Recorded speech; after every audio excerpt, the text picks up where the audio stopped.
Həndəsi qurmaların 7-ci videosunda xoş gördük sizləri. Belə bir yastı fiqurumuz var. Başlayaq bunu qurmağa. İlk öncə başlamaq istəyirəm 90 uzunluğunda bir xətt çəkməkdən. Deməli, 90 uzunluğunda xəttimizi çəkmək üçün 90 dərəcəni aktivləşdiririk ki, xəttimiz düz olsun. Bu aktiv olmasa, xəttimiz aşağı və yaxud da yuxarı müəyyən bir bucaq altında mailiyə ola bilər. Ona görə 90 dərəcəni aktivləşdirdik. 90 uzunluğunda bir xətt çəkdik. Enter dedik. Daha sonra F16 və R15 çevrələri var. R15 deyirsə center radius seçirəm. Center radius yazıram 15.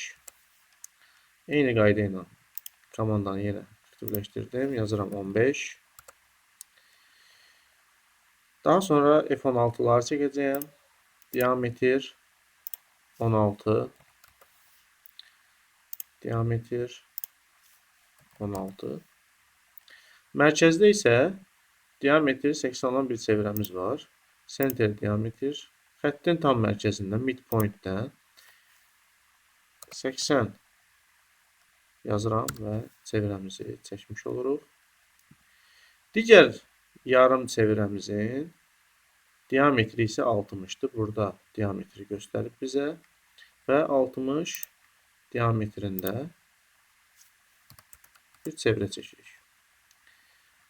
60 diametrli çevrənin mərkəzindən ona çəkilən toxunan xətləri aşağıya doğru uzadıram. Təbii ki, buradan kvadrat nöqtəsi aktiv olmalıdır. Kvadrantı aktivləşdiririk. Kvadrant aşağı xətlər çəkirik, toxunan xətlər çəkirik. Hansı ki, o xətlər bu xətlərdir.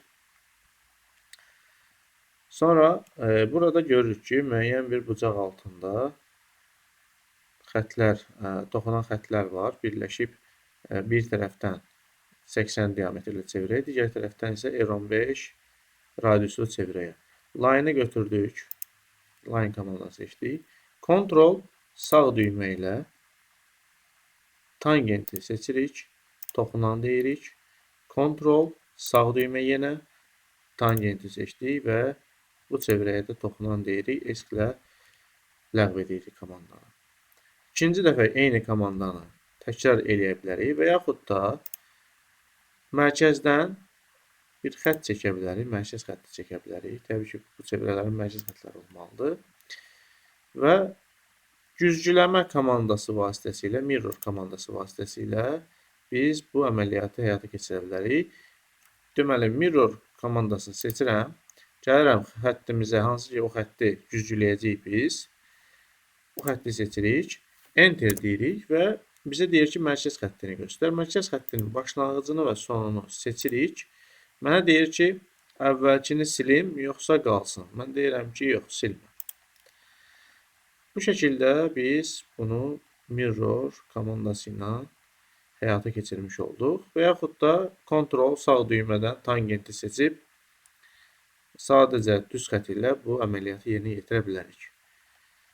Artıq xətlərimizi silirik. Hansılar ki, bizə lazım deyil. Trim'i seçirəm. Trim. Artıq xətlərimiz hansılardır? Bu isə artıqdır. Bu isə artıqdır. Bu çevrələr artıqdır.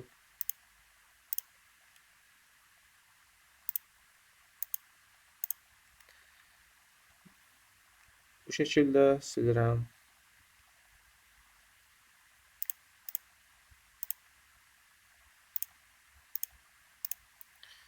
Təbii ki, bizim işimiz bununla bitmir.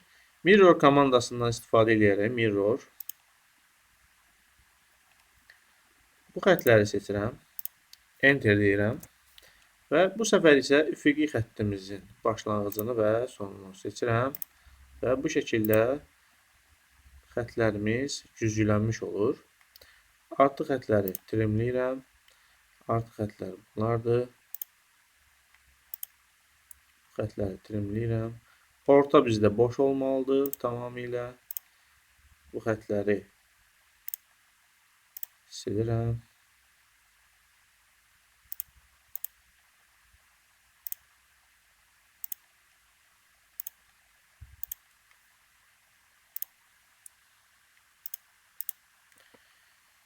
Beləliklə bizim ümumi halda dizgimiz hazırdır.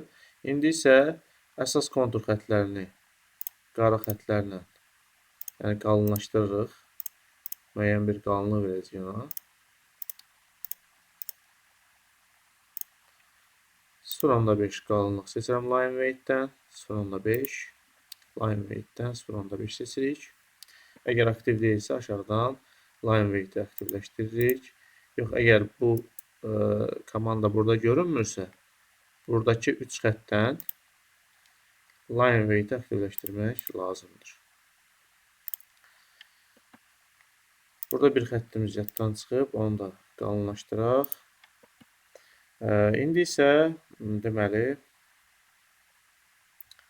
mərkəz xəttimizi uzadaq. Digər tərəfdən də eyni qayda ilə uzadaq və mərkəz xətləri nöqtəli qırıq-qırıq olmalıdır. Nöqtəli qırıq-qırıq xətləri seçmək üçün AZ, load, ISO-dotu seçirəm. ISO-dot, OK deyirəm. Məndə artıq seçilidir. OK deyirəm və gəlirəm bu xətləri seçirəm buradan və ISO-dotu seçərək mərkəz xətlərini vermiş oluram. Daha sonra isə ölçüləndirmə mərhələsinə gəlirik. Annotate, deməli, buradan onu qeyd eləmək istəyirəm ki, center mark vasitəsilə də biz çevrələrə mərkəz xətlərini verə bilərik bu şəkildə. Ölçülərə gəlincə isə buradan linear, angular, radius, diameter kimi ölçü xətlərini vermək üçün komandalar var. Məsəl üçün, linear seçirəm. Linear çevrələr arası məsafəni bu şəkildə yerinə yetiririk. Sonra 60 haradır? 60 bu xəttin başlanğıcı və sonudur. Bu şəkildə 60. Yəni bu çevrənin diametridir. R15 radiuslar. Radius R15. Sonra diametr 80 və diametr 16. Diametr 16 2 ədəd burada yazılmalıdır. Yazını yazmaq üçün isə burada A hərfindən istifadə edəcəm. Amma ilk öncə biraz ölçülərimizi böyütmək gərəkir. Çünki dizgimizin miqyasına nisbətən ölçülərimiz çox kiçik görünür. Annotate-ə gəlirəm. Ox işarəsini vururam. Buradan gəlirəm modify. 2.5 arrow size, yəni oxun ölçüsüdür. Mən bunu məsəl üçün 4 eləyəcəm.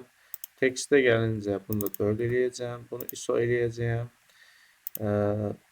Primary unit-də 0 eləyəcəm. Çünki tək rəqəm göstərsin bizə. Digər şeylər yerindədir. OK deyirəm. Close. Və fikir verdinizsə biraz ölçülərimiz böyüdür. Miqyasa görə, hər sertificatın miqyasına görə ölçülər dəyişdirilir, təyin olunur. Və burada F16-nın altında mən yazmalıyam 2 dedik.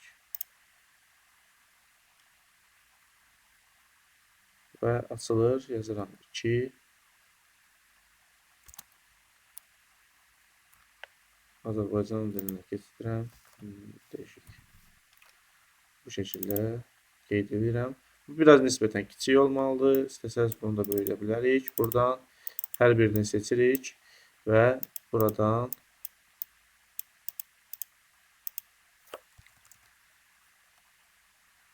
dörd olaraq dəyişib enter vurunca artıq o da böyümüş olacaq.